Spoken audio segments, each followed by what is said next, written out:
is family. My grandfather was a fisherman and he inspired me to work in the blue space. As an ocean professional, I spend lots of my time working with stakeholders on emerging environmental issues, fisheries management, as well as sargassum seaweed.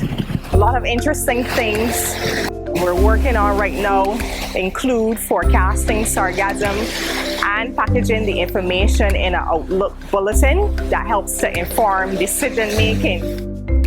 Growing up in Barbados, I spent a lot of time in and around the ocean.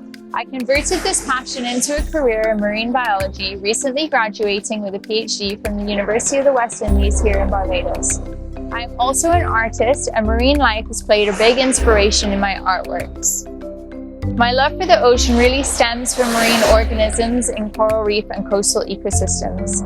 These ecosystems are critical for the development of the blue economy, and their conservation is very important for future generations. Ocean, very important to me in life. I've been fishing pretty much all my life. And without the ocean, there's no fish coming in, there's no boat building, there's no charters, or there's no competition. Fishing is very important to me. For me, the ocean means life. From exploring the corals, algae, fish, mammals, and other marine life below, to using the space above for fishing, boating, and swimming, and using the space next to it for relaxation on the beaches.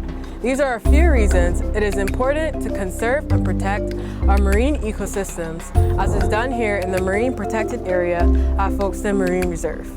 The ocean. This is where I spend most of my life.